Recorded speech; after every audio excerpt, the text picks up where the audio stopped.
What is poppin' YouTube? Bringing you some buy low, sell high candidates. I know the trade deadline might be over for you, but if it's not, let's get some deals snuck across before week 11. The first player you need to be buying low is going to be Breece Hall for the New York Jets. Yes, the New York Jets, who've absolutely been struggling on offense. Zach Wilson might not even be a backup quarterback. It's been that bad. But if we look at the last week against the Las Vegas Raiders, only 10.5 fantasy points. The week before that, 10 fantasy points. He's had back-to-back down weeks, which makes me a little bit nervous about Breece Hall the rest of the season, but we still know the elite level volume and talent that Breece Hall is. And if this offense can kind of get it together here over the next few weeks, I still think top 8 running back, top 7 running back is in his range of outcomes, if not even a top 5 running back. So go see if you can make some offers for Breece Hall. I think he's a great buy low candidate, especially with whoever has Breece Hall getting into this point in the season. You want production, and if a guy who you think is supposed to be your RB1 or RB2 is only putting up 10 fantasy points, you might be panicking just a little bit. But if we look at the rest of their schedule, Buffalo, Miami, Atlanta, Houston, the next 3 weeks, the matchups aren't great against the defenses, but Breece Hall, it doesn't even matter because his volume is just so good. So hopefully he can get back on track. This offense can start to put up points, because if not, they're about to get blown out by the Bills and the Dolphins here over the next 2 weeks. So go trade for some Breece Hall. My next buy low is going to be Tony Pollard. We've been talking about Tony Pollard on these buy low videos probably the last 2 weeks, so we're going to include him here for the 3rd straight week. Go buy Tony Pollard. And it was a quiet day for Tony Pollard in week 10 with only 5.5 fantasy points, 15 carries for 55 yards, even though the Cowboys won 49-17. The passing attack,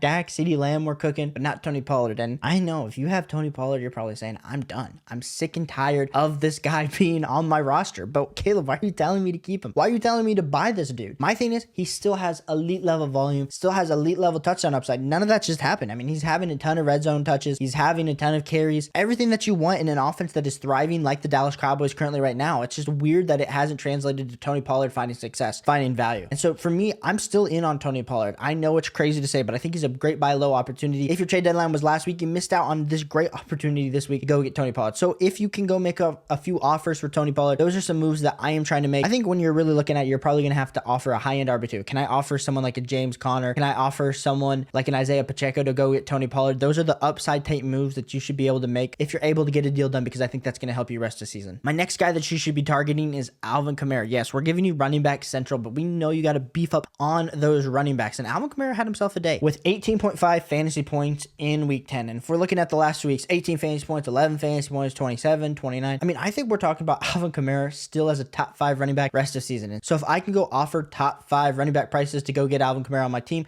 let's say I have CMC, let's say I have Jamar Chase, let's say I have AJ Brown. Like if I can go offer maybe my 3rd and 4th best player to go get Alvin Kamara, so I have a stacked top 3. Those are some moves that I'm looking to go do for Alvin Kamara, because I think rest of season, we love the metrics. We love the usage. I don't care if it's Derek Carr. I don't care if it's Jameis Winston. I know if it's Jameis Winston, it's probably not as great as Derek Carr, because Jameis Winston doesn't always check the ball down, throws the ball a ton, but the volume that he's seeing, and when we're looking at this last week, had 7 targets, 7 receptions. If my man's getting 7 receptions, 4 receptions, 4 receptions, 12, 7, 3, 13, he's like a wide receiver out here, and he's also getting the running back touches as well. So go get some Alvin Kamara this last week. He didn't really have any red zone touches as well for Alvin Kamara, so I like Alvin Kamara rest of the season. So go see what those types of moves are going to do. My next buy low opportunity is going to be David Montgomery, and I know David Montgomery comes off of injury, and he has a really nice 65-yard run, but if he didn't have that 65-yard touchdown, it was going to be a brutal day with Jahmyr Gibbs stepping up, achieving a ton of success here in the Detroit Lions offense. And for all of us that were worried, what are the splits going to look like? Jahmyr Gibbs clearly isn't going away. Question is, will David Montgomery go away? And I still think David Montgomery has a ton of upside as a high-end RB2, even low-end RB1 on a week-to-week basis. But I think a lot of people are going to be scared about David Montgomery. So like I said, Isaiah Pacheco, Joe Mixon, go flip those guys for David Montgomery, because I want a piece of this Lions backfield,